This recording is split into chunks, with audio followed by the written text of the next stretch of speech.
Okay, so I'm going to go back up to the top here, and we're going to look at the miscellaneous information that you need to know in the digestive system. Okay, so the first thing you'll see here are the two muscles in the tongue. The first one is your genioglossus. Your genioglossus is that huge fan-shaped muscle that makes up most of the tongue. And the action of this muscle is to protrude the tongue and depress the tongue. So again, this huge fan-shaped muscle here of the tongue is called the genioglossus, and its action is to protrude and depress the tongue.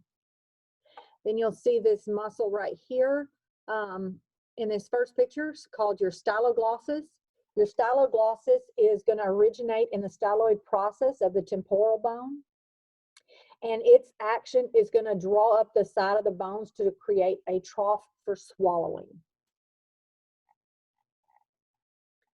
Then this picture here is showing the internal anal sphincter and the external anal sphincter. You need to be able to identify both of these, and you need to know the action for the external anal sphincter.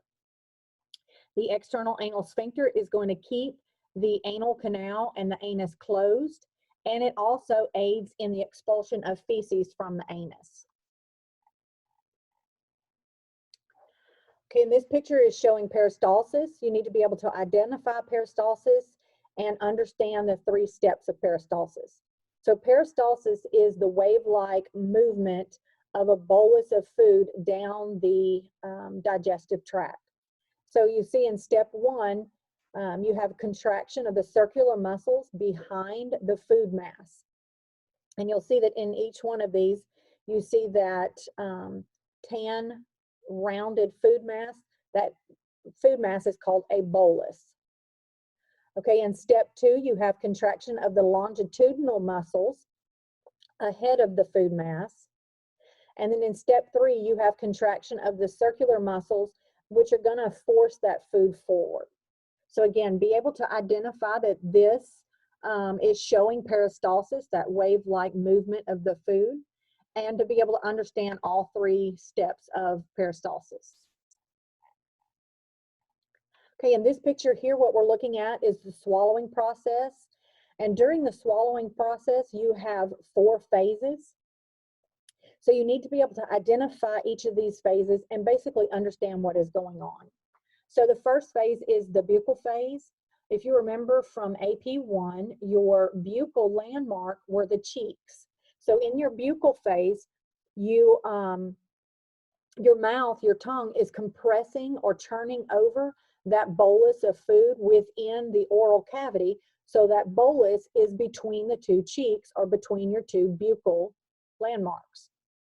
Okay, so that's the buccal phase. And then in phase 2, you have the pharyngeal phase. In this phase, the bolus is going to begin to be swallowed into the throat or the pharynx. So you can see the bolus there in the pharynx. So this is called the pharyngeal phase. In phase 3, this is the esophageal phase. And in this, you have the peristalsis of that food bolus into the esophagus. And then in phase 4, the bolus is going to enter into the stomach area itself. So again, be able to identify each phase and know what is occurring in each one. Okay, this last slide here is showing the tests for sugars, starches, proteins, and lipids. So you'll see there that a negative sugar test is going to be light blue, and a positive sugar test is going to be a brick red orange color. Then for starches, a negative starch test is going to be an amber yellow, and a positive starch test is going to be a dark bluish purple to a black. Then for proteins, if you have a negative protein test, it's going to be a very, very faint light blue. And if you have a positive protein, it's going to be a light purple. Then you have your lipid test. So if your lipid is positive, it's going to be a brick orange to red. And if it's negative, it's going to be a light tan. The last picture down there is showing what each one is digested into or broken down into. So you'll see that carbohydrates are digested or broken down into simple sugars called glucose. Proteins are broken down into your amino acids.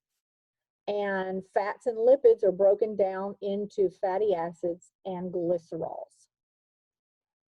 And that's the end of our miscellaneous information on the digestive system. End meeting.